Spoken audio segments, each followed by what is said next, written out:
Tomás, eu queria que tu começasse falando qual que é a visão que tu tem de Manaus hoje, na tua visão, como cidadão. A minha visão como cidadão, Manaus falta gerenciamento e já deve algumas coisas. Por exemplo, o transporte de massa, Manaus não tem.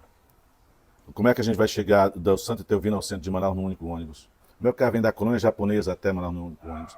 Então, o sistema de transporte de massa está complicado. A questão do atendimento à saúde também é ruim, é precário em Manaus. Falta coisas básicas nos hospitais, nos pronto-socorro, nas UBSs. Falta também um disciplinamento à educação. Então, Manaus, no meu entender, falta de fato gerenciamento na educação, na saúde, proposta no transporte, proposta no urbanismo. Até uma coisa simples, uma coleta de lixo em Manaus é prejudicada, é complicada. Você está me entendendo? Falta uma visão de futuro também. A gente tem uma gestão que pensa Manaus como uma beira de rio do século passado. Manaus é do tamanho das grandes cidades do mundo. Barcelona, Nápoles, enfim. É uma cidade que a gente pode transformar numa cidade universo também, cidade planetária.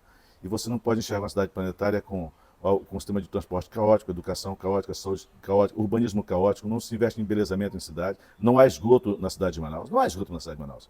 Então, coisas muito simples que fazem com que a gente fique numa gaveta no terceiro mundo, onde é uma cidade que a gente tem todas as condições, mesmo no Brasil, é uma cidade que espelha o mundo.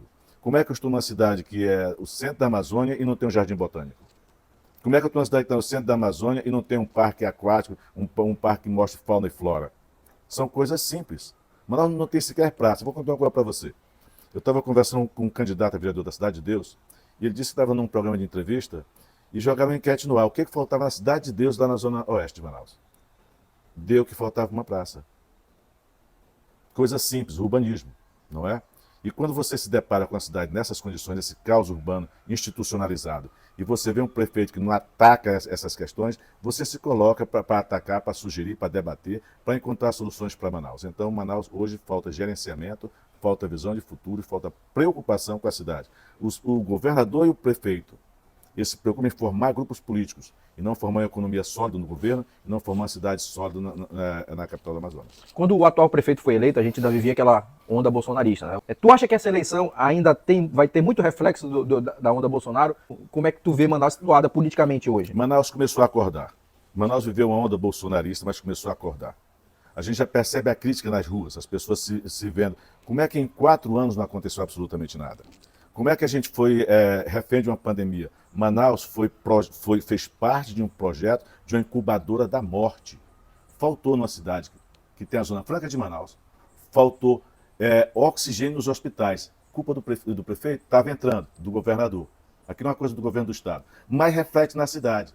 Se a cidade tivesse estruturada para aquilo, a gente não teria entrado naquela onda. Então, a onda bolsonarista fez muito mal a Manaus, fez muito mal ao Brasil, e a população começa a sair dessa letargia, começa a se debater que não aconteceu nada. Ah, a culpa porque a pandemia não deixou a gente crescer coisa nenhuma. Tem um investimento do Bolsonaro no Amazonas, que é São Gabriel da Cachoeira, uma ponte de madeira. De madeira. O governador dizem que fez parte desse complô da morte. E eu afirmo que sim. Ele era o governador. Como é que ele deixa faltar oxigênio nos hospitais de Manaus? Isso é análogo a crime de guerra. Ele tem que responder criminalmente por isso.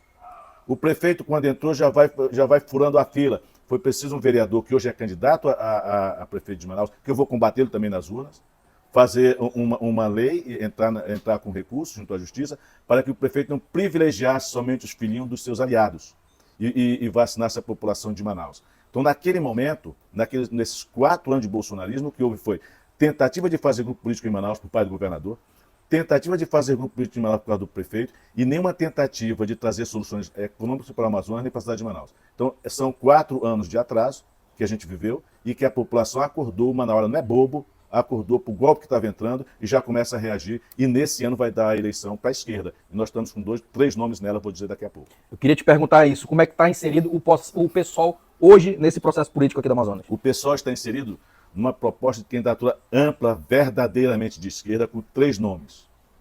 A presidente municipal, Natália Demes, Marcelo Amil e o Tomás Barbosa. Somos 3 correntes que entendem que é importantíssimo apresentar uma proposta para Manaus.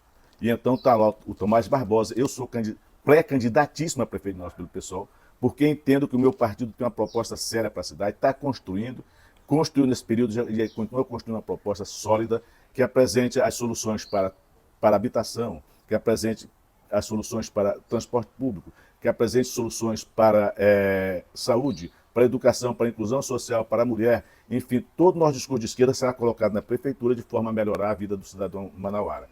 Essa é a nossa posição. Portanto, o pessoal tem candidatura e um dos candidatos sou eu, Tomás Barbosa. O senhor acha que existe alguma possibilidade de fazer uma chapa ampla da esquerda aqui em Manaus? A direita está fragmentada. Eles vão lutar pelo mesmo voto. E a gente tem que prestar atenção, senão não vamos fragmentar a esquerda também.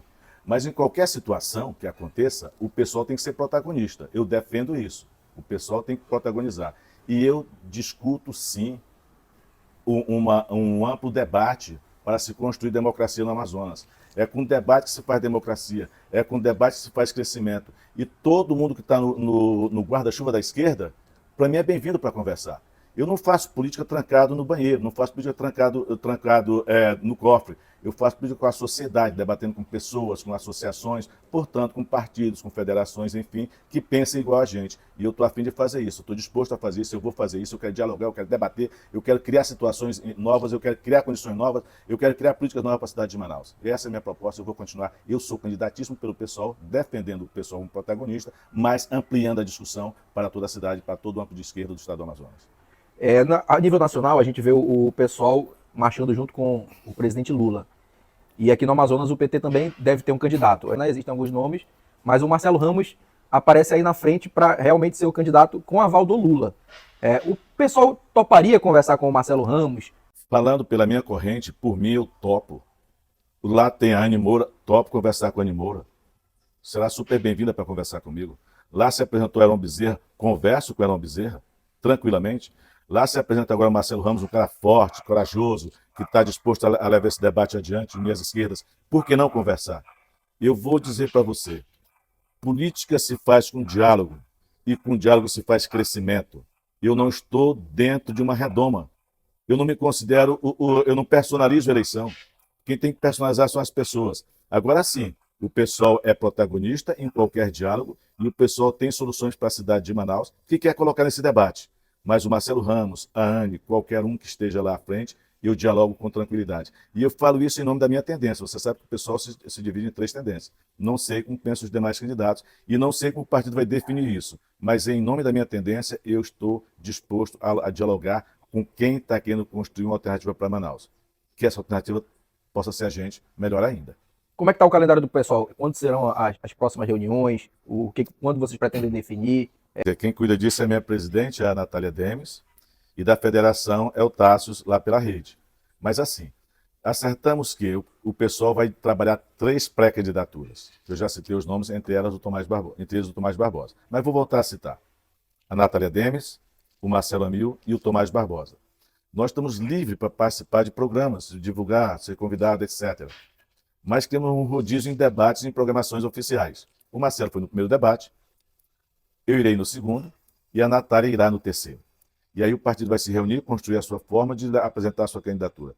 É dessa forma que eu te digo, que a gente faz democracia, conversando com a sociedade, apresentando 3 pré-candidatos. E também, se eu posso apresentar 3 pré-candidatos, eu também posso dialogar com quem está fora.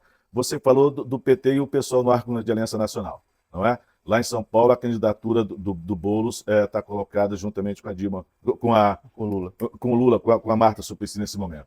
É uma candidatura viável? É sim. Você conversa isso no Amazonas, debater isso no Amazonas tranquilamente, em Manaus tranquilamente. O que vem da nacional do pessoal, para mim, é super bem-vindo. Eu recebo de bom grado. Agora, eu mantenho nossa candidatura, mantenho o pessoal disputando, apresentando a candidatura e abrindo um diálogo para construir alguma coisa que é salutar, saudável à sociedade e que seja bom para o nosso partido. Eu nunca vou abrir mão de a gente estar protagonizando o debate político em 2024 em Manaus e em 2026 no Amazonas. Mas nunca abro mão de construir política com diálogo, com entendimento, com reciprocidade. Isso em São Paulo, eles debateram e casaram alguma coisa, por que não debater em Manaus também? A gente já vê o pessoal ganhando espaço em muitas casas legislativas no país, né? Se eu acho que agora no Amazonas chegou a vez da gente ter um político eleito do pessoal para a Câmara Municipal, como é que o senhor acha que a Câmara Municipal vai se formar nessa próxima legislatura? Porque hoje a Câmara é muito de direita, né? Você acha que é possível formar uma Câmara mais progressista para essa próxima legislatura? Estamos lutando para isso. A minha presidente estadual, que eu rasgo de elogios dos meus pares, né? Está começando o trabalho de estruturação do partido, nós não tínhamos sequer sede, está começando o trabalho de estruturação do partido. Tem uma preocupação que a gente aponte nos municípios onde é viável apontar candidaturas. E eu sou o dirigente que cuida do interior. Eu já tenho 3 ou 4 municípios que vão apresentar candidaturas, quem sabe até majoritárias. Com elas, Manaus. A preocupação, segundo, né, primeiro, não é que seja em ordem de prioridades, elas têm a mesma prioridade, mas a nossa preocupação hoje é apresentar um quadro de nomes para a sociedade que possa sair de lá um vereador, sim, quem sabe até mais. A União Pessoal Rede dará 1 ou 2 vereadores e com certeza um Senado Pessoal. E esta pessoa está sendo treinada, formatada dentro do partido para discutir política com a sociedade, para apresentar soluções para Manaus, para fazer um trabalho de esquerda progressista dentro da Câmara Municipal de Manaus. A gente tem uma série de debates, fóruns, de discussões aos sábados, curso de formação, etc., onde o pessoal está construindo o seu manifesto, vamos dizer assim, o seu programa de governo, e também está construindo liderança, capacitando lideranças já construídas para fazer a eleição municipal. Eu tenho certeza que o pessoal sai grande, sai forte, sai vitorioso dessa eleição. Vamos manter a candidatura a prefeito, vamos manter a candidatura a prefeito, vamos dialogar com as demais forças de esquerda e vamos apresentar candidaturas sólidas para vereador em Manaus. Tenho certeza, Mário, que o pessoal disputará a hegemonia em breve na cabeça do estado do Amazonas e nessa capital. Manaus vai voltar a ser de esquerda, sim. E ela começa a reagir. A população começou a reagir, a população começou a acordar. E eu quero pegar esse embalo, quero pegar essa onda para apresentar uma candidatura sólida, forte, que venha de encontro aos anseios da população. Tanto para prefeito quanto para vereador.